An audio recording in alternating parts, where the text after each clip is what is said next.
Hey guys, it's day one of the safari and it's about 5:30 in the morning over here at Arusha. All set, just woke a while ago. Gonna get ready soon. So we just finished our breakfast. Yeah. And I think it was hot and warm, but Could be better, Right. but that's fine. Survival mode. Things were working fine, and I think the hotel was also nice. I think you slept well. Yes, I slept Yeah. well. So Yana is here for our briefing. Yeah. And we're going to start the day today, Yana. So what's Yeah. the plan?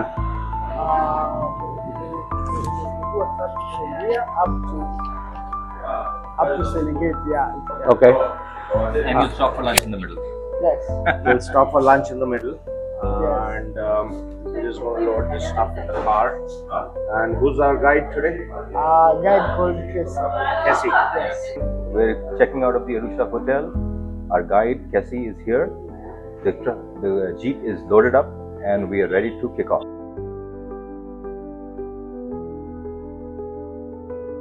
So just started the journey. It's about 7:30 in the morning, so we are on time. And Cassie tells us it's going to be a long route.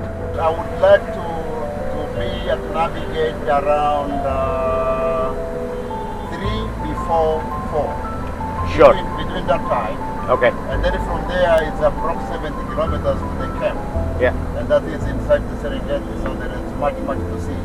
3 hours we'll have a safari. Yeah. Okay. So with that plan, we move ahead and we will continue our journey.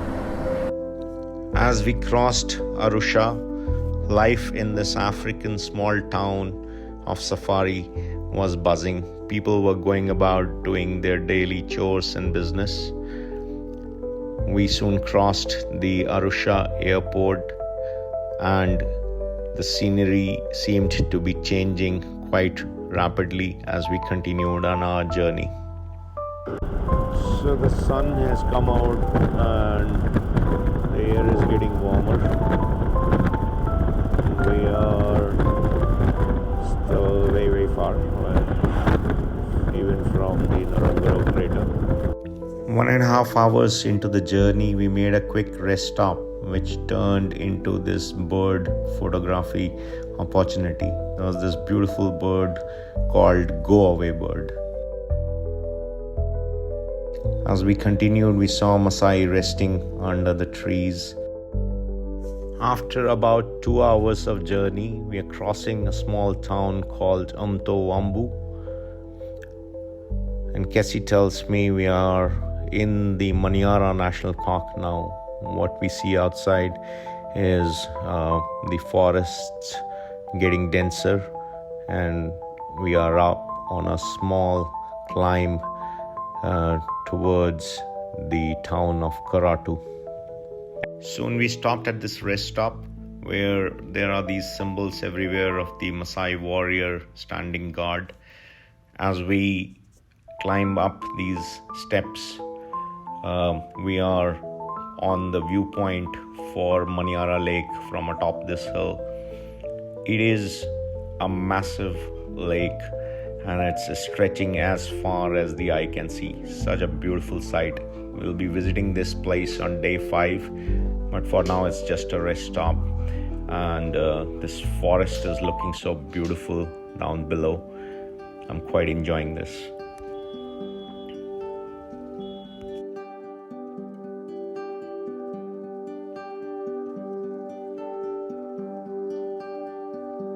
Crossing Karatu, which is the last major town before we enter Ngorongoro, and then further towards the Serengeti.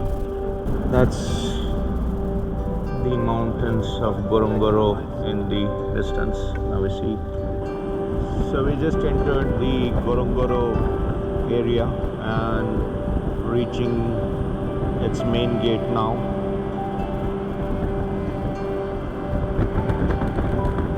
See, there are vehicles parked over there, and everybody has to pay some fees over here for entering this conservation area. While our guide went ahead and paid the fee for entering the Ngorongoro conservation area. We enjoyed the view, got down, stretched our legs, and this is a UNESCO World Heritage Site. Just after we cross the gate, we will stop at the viewpoint for a short break and take some pictures of the crater. We enjoyed taking some pictures at the gate for memories. So this is the beautiful Ngorongoro crater, and you're watching it now from the viewpoint. Massive caldera. Zoom in, we can see herds of animals on the floor of the crater. It's the massive lake.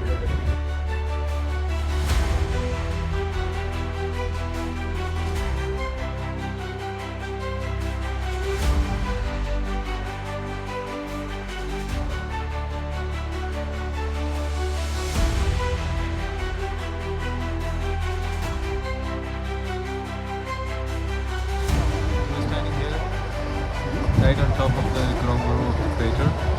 It's a beautiful day, it's dusting down. You can see a lot of animals down in the distance. It's very difficult to make out, but I think some of them are wildebeest, and one or two of them are also rhinos. Yeah, we'll see more when we go down on day 4. After the crater viewpoint, we stopped for lunch at a nearby picnic spot. I took a moment to capture the breathtaking landscape I had just seen and felt a surge of anticipation, knowing that in just a few days, on day 4, we would descend into this beautiful paradise. Continuing down the slopes of Ngorongoro Hills, the road was rough, but the scenery on the other side was very beautiful. So we stopped at another viewpoint. We are at the Seneto Gorge, and there are a lot of Maasai tribal settlements, as we can see here. So as I zoom in, these tribals have been living here for more than 400 years. Some of them have moved towards this side of the mountains due to a war they had with another tribes. And far down on the road, right there is where we will cross and be in the Malanja depression. Getting down from Seneto Gorge, I continued taking pictures of the beautiful Maasai settlements. We saw a lot of animals grazing on that side of the caldera.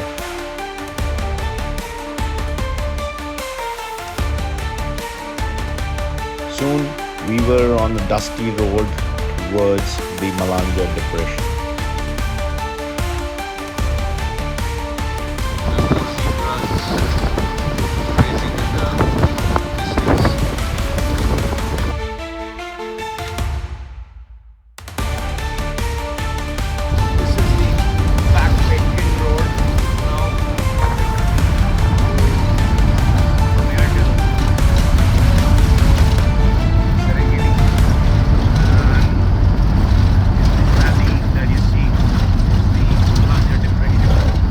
After that backbreaking experience and rough roads, we were finally in the green plains of Serengeti.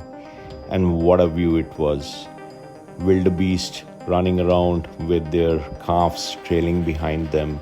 We were truly in the wilderness and Maasai territory.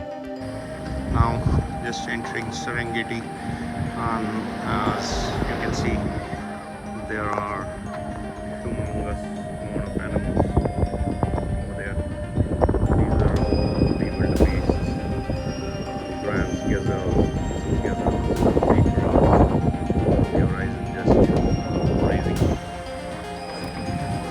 Started in 1959 together with Masai Mara and Ngorongoro. So the migration normally takes place in the whole area, which is more than 35,000 square kilometers. Now the migration is in the south, and this is the dropping time, it's getting red. So they will stay here. They normally arrive in December. They stay January, February, And at the mid of March, beginning of April, they start moving north. We were now in the Serengeti plains and were enjoying the view from the open top of the Land Cruiser. We understood why in Maasai language it really meant endless plains. This is truly endless plains. This is a dream of a lifetime. One of the bucket list items.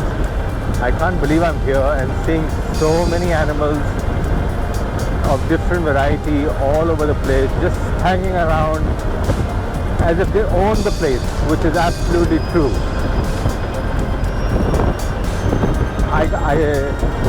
It's crazy, man. I just can't tell you how I believe, how I'm seeing and how I'm feeling right now. It's been a great day, and this is a gorgeous place. I really must appreciate everyone who does their bit to conserve this.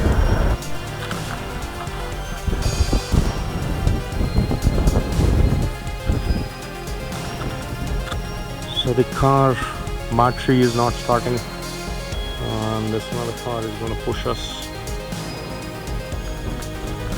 Yeah. Okay.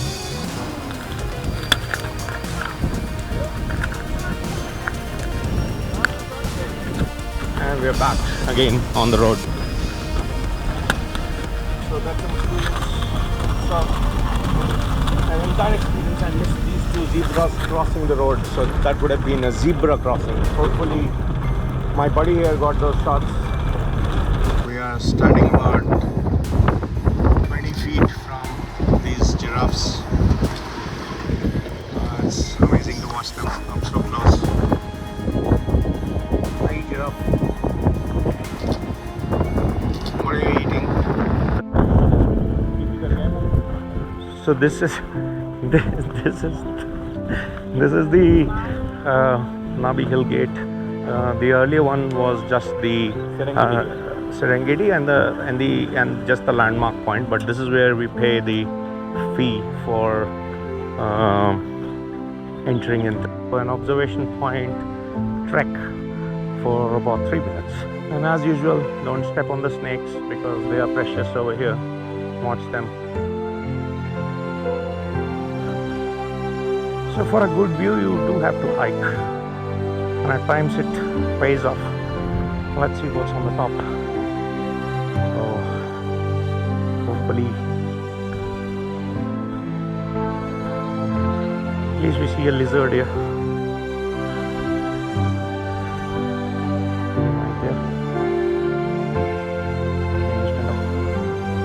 Just a lizard.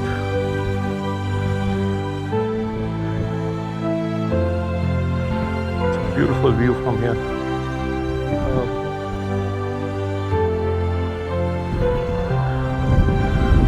I'll just point to the thing that's written here. Guys, we are on top of the hill emerging from the plain, Nabi Masai. Nabi Hill is, of course, that's why the name. And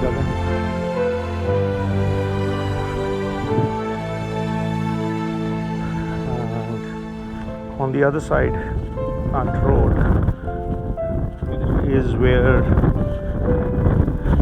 we came in from.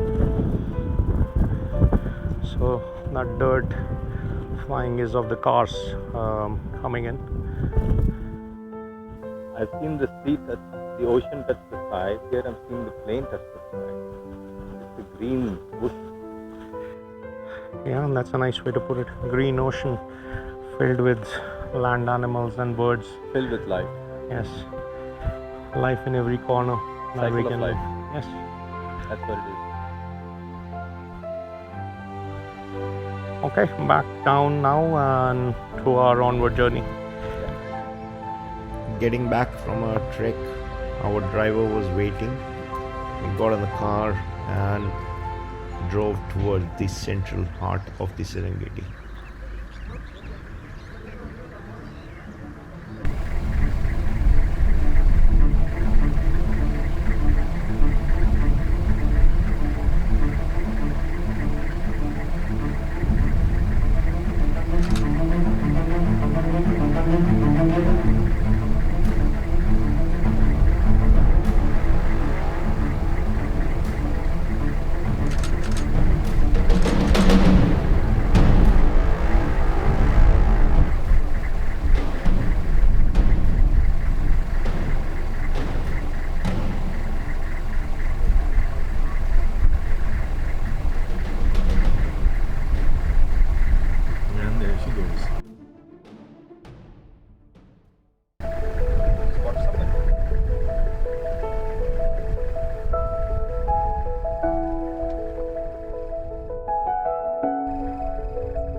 vast green plains of Serengeti, life was unfolding in its purest form.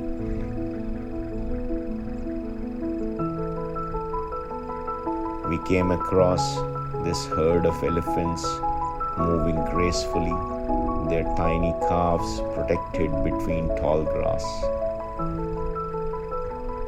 It felt as if the entire Serengeti had become a nursery.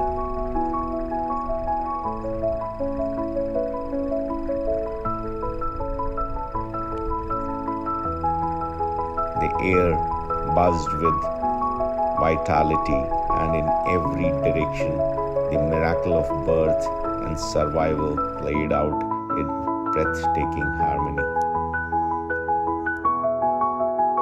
Everywhere we looked, mothers stood watch over their fragile young.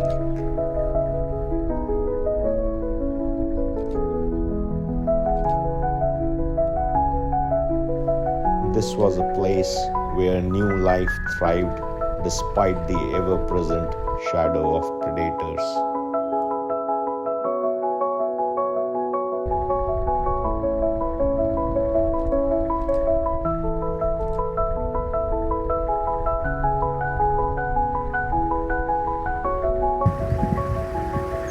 See a large herd of impalas over there. That's so cute. All of them very cautious of their surroundings. That's the leading male, the one that has the antlers.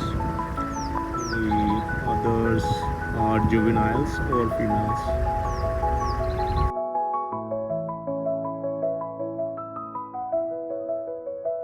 Right guy is on the lookout. Look, he's not moving at all.